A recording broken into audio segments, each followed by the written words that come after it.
Значителен ръст в приходите на бюджета отчете правителство. В края на месец май дефицитът в бюджета е 1,2% от брутния вътрешен продукт при заложени 3% за цялата страна. Това са централните новини на РМТV. Аз съм Цветан Тодоров. Добър вечер. Първо към акцентите на днешния 2 юли.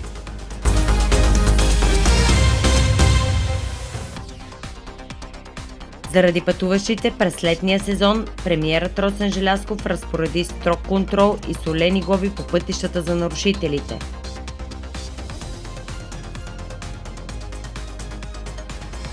Правителството се похвали с нарастване на приходите в бюджета. Северозападът в очакване на пътя Мездра-Ботевград. И още.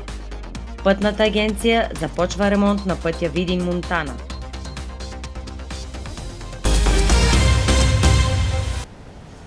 $31,5 милиарда лева е събрала държавата само за първите 5 месеца от тази година. Това съобщи и финансовият министър Теменужка Петкова. По думите й, това е ръст от 3,2 милиарда лева в приходната част на бюджетната спрямо същия период за миналата година, като увеличението се дължи и на по-високите данъчни приходи, които нарастват с около 15%. Петкова отговори и на критиките на опозицията, че бюджетното салдо е в минус от 2,6 милиарда лева, въпреки заложения дефицит от 3% за годината. Премиерът Росен Желязков разпореди въвеждането на по-строги мерки по основните пътища през летния сезон. Те ще включват сурови санкции за нарушителите и по-добра организация на трафика през летните месеци с оглед на засиленото движение към Черноморието и граничните пунктове с Гърция. Във връзка с движението в аварийните ленти той разпореди засилен контрол и налагане на максимални глоби. Освен това ще бъдат предложени допълнителни мерки за мониторинг на трафика, които ще станат ясни през следващата седмица. За нас е много важно юли и август, тогава когато трафикът е изключително интензивен към нашето Черноморие, така както и по гръцкото, да бъде обезпечено движението, за да не се получават предпоставки за инциденти. По отношение на аварийните ленти, максимален размер на наказанията и непрекъснато движение на патрулните автомобили. Не мога да допуснем саморазправи между водачите и участниците в движението от една страна и от друга страна е ясно, че там, където има участници с намалена пропускливост, било заради неизградена инфраструктура, било заради продължаващи ремонти или заради организационни неуредици, да няма организационно-технически средства, с което това нещо да бъде облегчавано. Вотът на недоверие към правителството, който внесе Възраждане, няма да бъде подкрепен от Демократична България, тъй като според тях това спира страната ни по пътя към еврозоната. Те поискаха оставката на Тошко Йорданов, чието изказване в Здравната комисия предизвика всеобщо обществено възмущение. Лидерът на ГЕРБ коментира ситуацията лаконично и заяви, че от партията на Слави Трифонов трябва да преценят дали извинението е достатъчно или Йорданов трябва да си подаде оставката. Опозиционните партии, искащи оставката на правителството, също изразиха възмущението си. Темата проследи Любина Ганчева. ДБ няма да подкрепи вота на недоверие, заяви Атанас Атанасов. Поредният вот на недоверие. Поредният вот на недоверие е организиран от проруските сили в парламента като последен или може би, откъде да знаем, предпоследен опит да спънат България по пътя към еврото. Ние няма да подкрепим този вот на недоверие като последователна политика за това България да реализира тази висока национална цел и като последната тухла в европейската зидария, така да се изразим. А не, че нямаме критики. Темата коментира и лидерът на ГЕРБ. Затова Величе беше вкаран на парламента, за да може да се събират подписи за вотове. С тези вотове няма да им го простя не за друго, а за това, че губят времето на парламента. А за оставката на Кирил Петков Борисов бе категоричен. Аз съм против. Просто така ми идва. Какво значение има на някой оставката, за да ме питате? Щом си е подал оставката, да го освобождават. Според Радостин Василев от Меч, най-вероятно вотът няма да бъде успешен. Но гласовете на този вод трябва да бъдат чути. Надявам се след тази мечтана за ППДБ, ГЕРБ и ново начало еврозона да има някакво освестяване в някои от партиите, за да подкрепят следващи вотове на недоверие. Но наглостта на това правителство е по-страшният елемент. Обект на коментари бе и вчерашното изказване на Тошко Йорданов в Здравната комисия в парламента, който се обърна към лекарите специализанти и заяви, че ако не желаят да работят в България, на тяхно място ще дойдат специалисти от други държави, които ще работят за парите, които държавата може да им плаща и ще са доволни. Малко след заседанието председателят на парламентарната група на Има такъв народ се извини за думите си с твърдението, че са извадени от контекста. От ДБ изразиха възмущението си и настояха за оставката му. Нека да намери форма да поеме отговорност. И не случайно в социалните мрежи го призовават да се оттегли като народен представител, което би било едно реципрочно действие от негова страна, ако изобщо има смелост за това нещо. Как може такова отношение към цяло едно съсловие, което се грижи за децата ни, за здравето ни? Език мой, враг мой. Те са ни партньор и ние сме им партньор по неволя. И аз съм сигурен, че и те, и той самия е съжалил и е направил, поне според мен, извода, че едно е да си сценарист, едно е да си артист и съвсем различно в качеството си на държавна власт в момента да се каже подобно нещо. Не стоя за такова изказване, разбира се, но това си е работа на Има такъв народ. Борисов заяви, че би подал оставката си само ако от ГЕРБ му я поискат. А лидерът на Величие Ивелин Михайлов окачестви думите на Йорданов като обида. Тошко Йорданов си личи, че е в контакт с Борисов и Спеевски, защото неусетно е взел тяхната риторика. Той е станал мутрен, въпреки че е 1,40.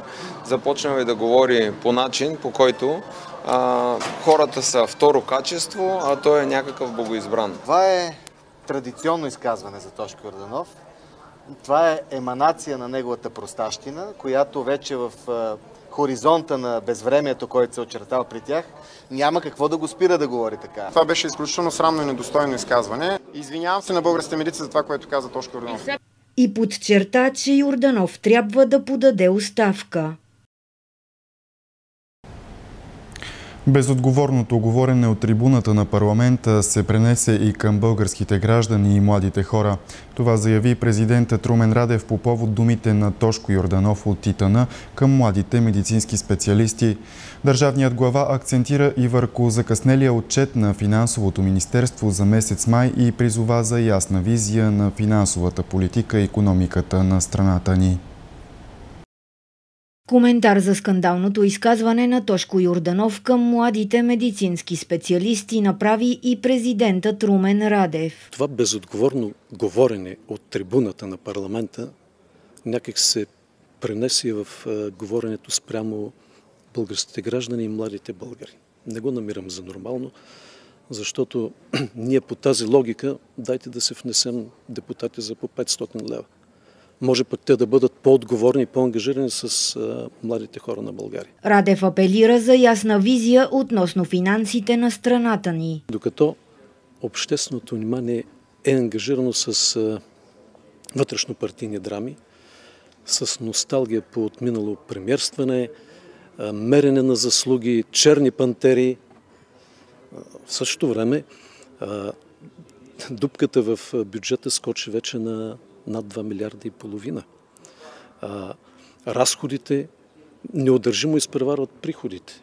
Преките чуждестранни инвестиции се сриват рекордно.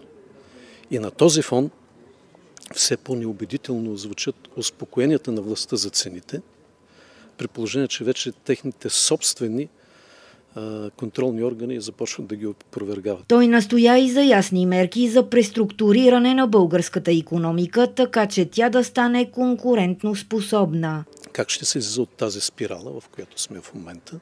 Виждате го и от отчета на Финансово министерство, което закъсня. Защо ли с един месец?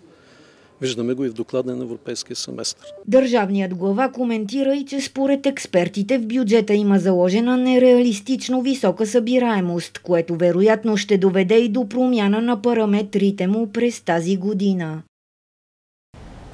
Оставка и предсрочни избори. Това са исканията на гражданската инициатива Будители, които ще внесат подписка в Народното събрание, подкрепена от над 7000 души.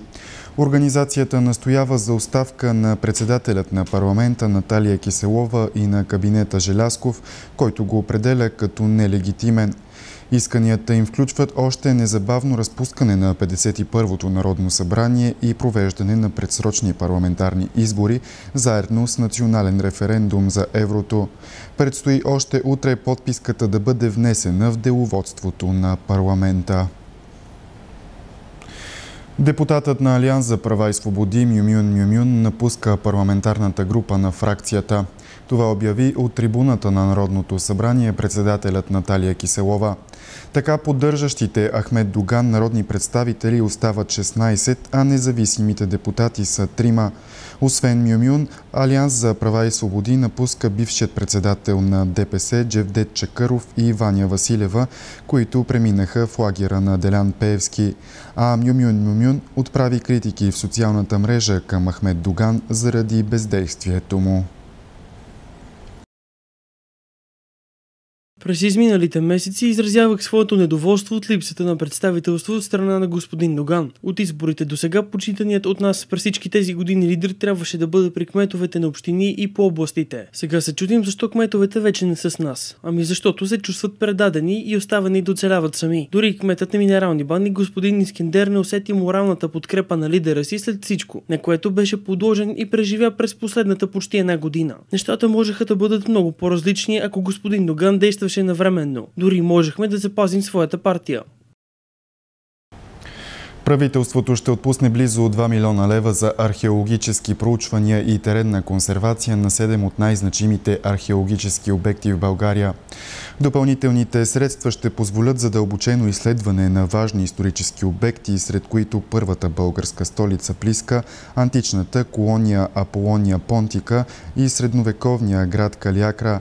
Според министърът на културата Мариан Бачев, тази инвестиция е не само в полза на науката, но и е цел укрепване на националната идентичност и развитието на културния туризъм и не на последно място опазване на културното наследство. Така всъщност правителството гарантира, че ключови археологически обекти няма да останат без финансиране, а културното ни наследство ще бъде опазено, проучено и достъпно за обществото. Сами разбирате, това е инвестиция не само в науката и историята, и в идентичността, самочувствието и културния туризъм. Това са обекти с огромен научен интерес и голям туристически потенциал. Хакери превземат активно потребителски профили в чат-приложения. За това алармират от дирекция киберпрестъпност на ГДБОП. Киберполицията съветват да не се отварят изпратените линкове и да не се следват посочените стъпки. Вече има стотици сигнали за пострадали в популярни чат-приложения, получени само за последната седмица. Как действат хакерите? Най-честият достъп до телефона става чрез получаване на линк към информация с покана да разгледате снимки в интернет пространството или за да гласувате в анкета. Линкът е изпратен или като сервизна информация от името на приложението с искане за пререгистрация или от превзет вече контакт от телефонната листа на потребителя.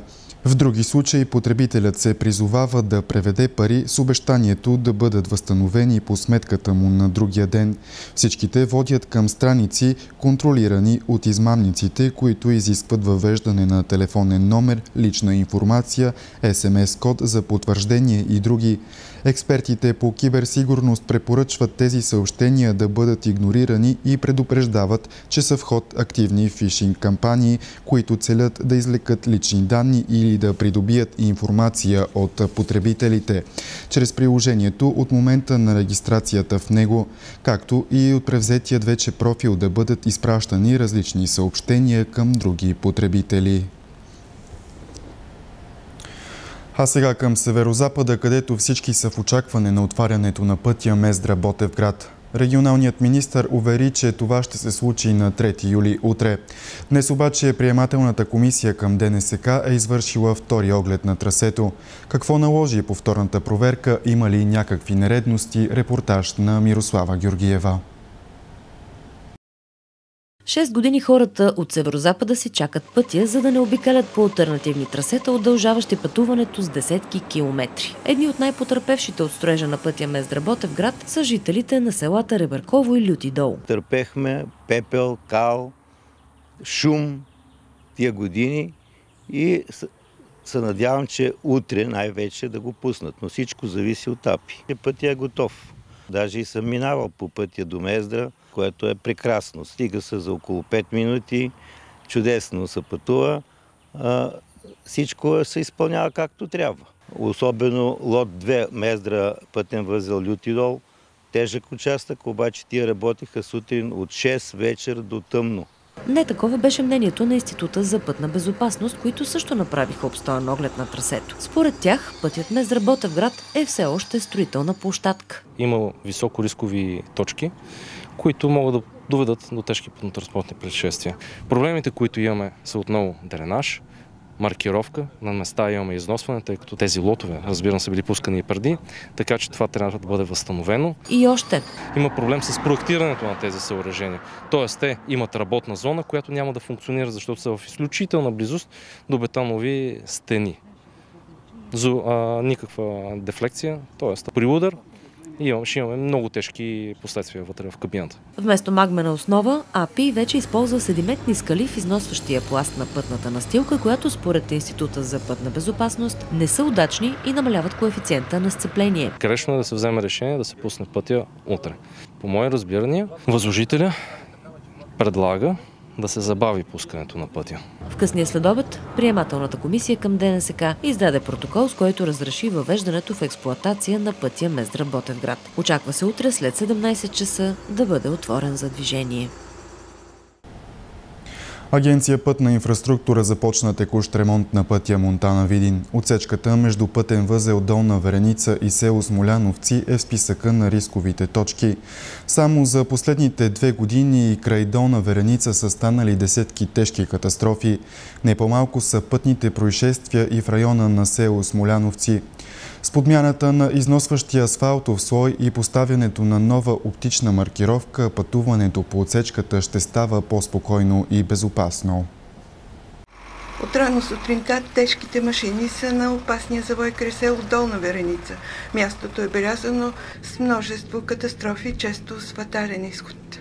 Това нещо, което е тук по Е79 е заявено като опасен участък от еднопосочното до Горна Вереница. Това е заложено от години, но сега дойде време, примерно това нещо да се прави. Доволен съм, че примерно нещо се прави.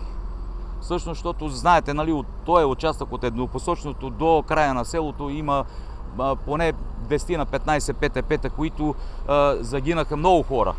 Тук в селото този е опасен участък, тъй като загинаха 6 човека в годините. Ние знаем за това нещо. Имаме гражданска инициатива в селото. Започнахме да потърсиме и общински съветници. Тук натам започнахме да се интересуваме и леко по леко започнаха да се случват нещата, но е много трудно. Аз съм писал лично до АПИ преди 2 години. Леко по леко станаха нещата, но държавата работи много бавно. Много бавно, много трудна процедура, администрацията е много тежка. Надявам се всичко да е за добро, което го постигнахме. Частичните ремонти обаче не могат да решат кардинално проблема с тежкия трафик в района.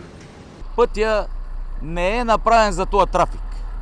Трафика е огромен. Единственото спасение е да се направи околовръстния скоростния път, който е Видин Ботевград. Това е спасението. Иначе тук сутринно време хората не могат да излезнат за работа по 15 минути, примерно този трафик. Има забрани, никой не спазва. Чувство за безнаказаност от държавата. АПИ върши своята работа. Преди около 2-3 седмици се поставиха нови знаци. Надявам се след тези предприети действия от страна на държавните институции наистина да участъка да стане малко по-безопасен и да намалят ПТП-тата и происшествията в района. Ползата от ремонта на пътя за хората от Долна Вереница е двойна. Условия за безопасно пътуване и запълнени дупки на десетки улици в селото. Насипваме улиците, кмета насипва улиците с тези черните улици, които са задни, предни, дори нашата задна насипахме. И така трябва да бъде, иначе те го изхвърлят това нещо. Има организация в селото, много улици се насипаха. Ремонтът на отсечката трябва да приключи до 15 юли. Това бе по-важното от 2 юли. Останете с програмата на РМТV, следва прогнозата за времето. Приятна вечер!